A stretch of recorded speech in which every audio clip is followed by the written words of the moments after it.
everyone. I thought I'll be cute today.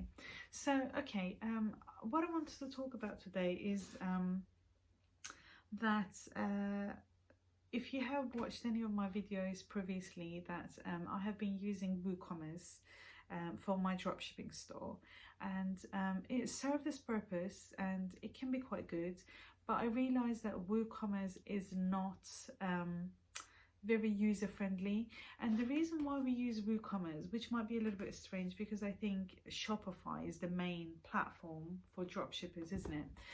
However, when I found the winning product, I really felt that Shopify kind of messed things up for me, and I feel that their customer service is good, but they just kind of really mess you around.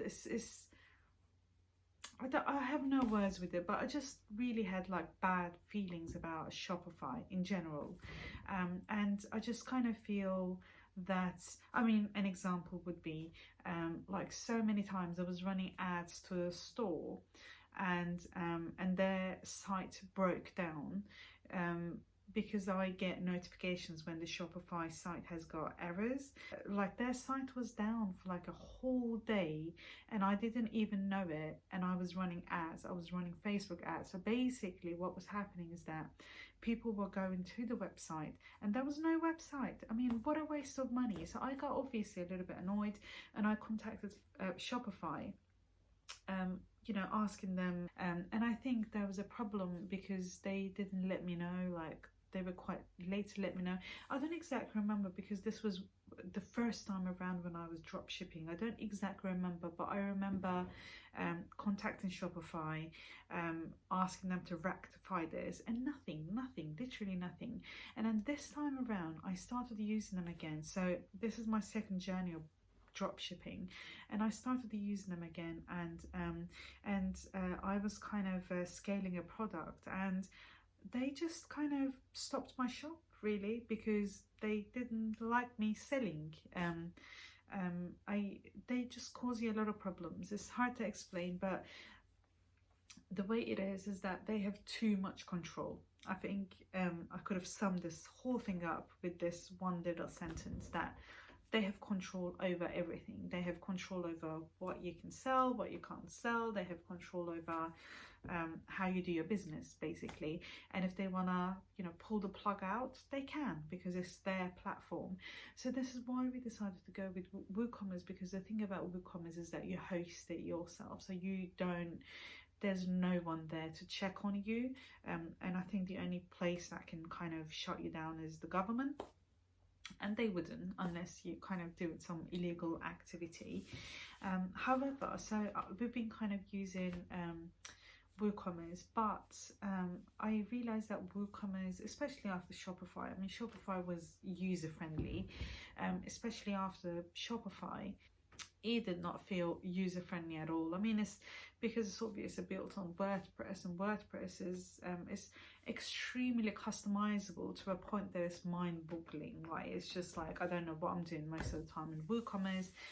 Luckily I have a husband who's a developer, so he's been kind of building the site up and everything, but I just kind of didn't like the fact that it was just too complicated. I didn't like the fact that they did not have their own analytics, and that I did not like the fact that I had to rely on Google Analytics, because Google Analytics on its own is another story. I don't like it either.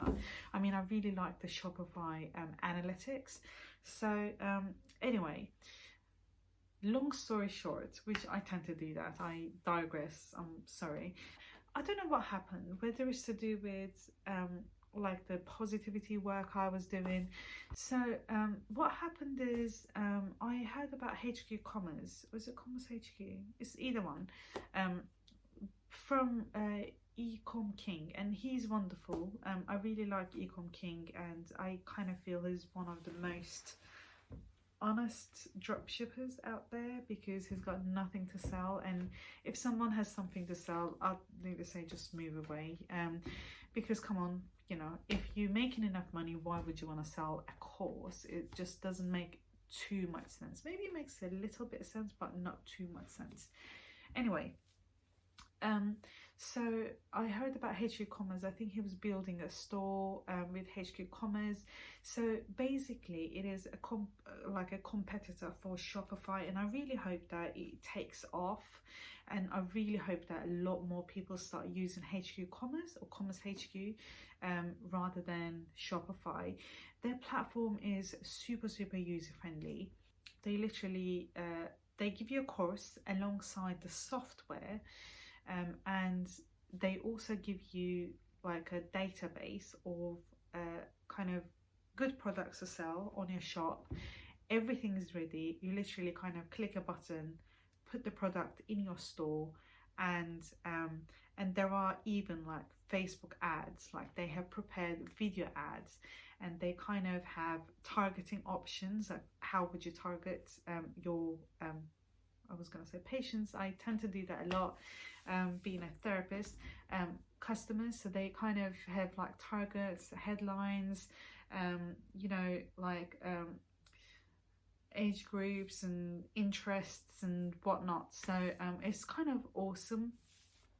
I mean, you know, I'm not saying like you know, just use their products, even though I've been kind of going through their database and they've got some really interesting cool products where everything's pretty much ready.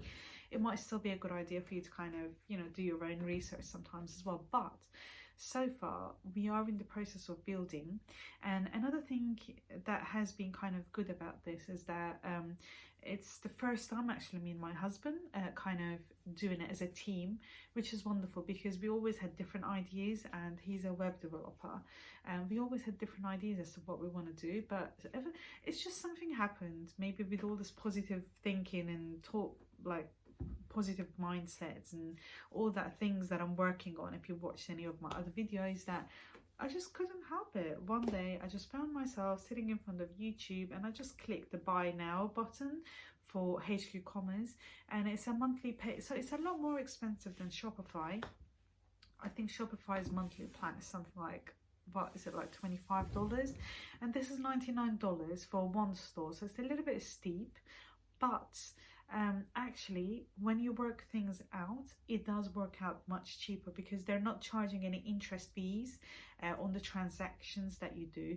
Because when I was making a lot of sales on Shopify, actually I was getting paid, like I was getting charged a lot as well. So I think for like £1,000 worth of sales, I got charged something like £69. So I thought it is a bit ridiculous really, that all these hidden costs. And the more apps you put in your store, it's all kind of separate apps in Shopify that you have to kind of integrate together into your store, whereas with HQ Commerce everything is there. Once you kind of download the accelerator app on HQ Commerce, basically everything you need to make a sale is already there. So my husband has been building it, and it's going quite well. Although my husband is kind of really into his details, it has probably taken us a little bit longer. So we're still kind of in the process of, I mean, it was very simple compared to WooCommerce, to be honest, but it has taken us probably a little bit longer because he's a web developer, everything has to be perfect, which is absolutely fine. I don't mind. Yes, so I'll update you how things goes. I feel quite positive about HQ Commerce. So if you kind of new to drop shipping, or if you're kind of getting a little bit tired of Shopify, I would definitely recommend take a look at HQ Commerce. You get a lot of value for your money. Let me tell you that. You get so much for your money. I mean, $99 a month sounds a little bit steep, but when you kind of add everything up, especially if you've got a scaling product, especially if you found a winning product and you're scaling up on Shopify, honestly, it's going to be well worth to go with HQ Commerce rather than Shopify, because Shopify is going to really start charging you arm and a leg. It's like a 2% transaction fee, which is, I think, ridiculous. If your revenue, say 100 grand, they will take $2,000 out of that 100 grand. And to me, that's crazy. I don't want to give $2,000 to Shopify for my own hard work. So anyway, check it out, and I'll update you how things goes. and see you in the next video. Take care.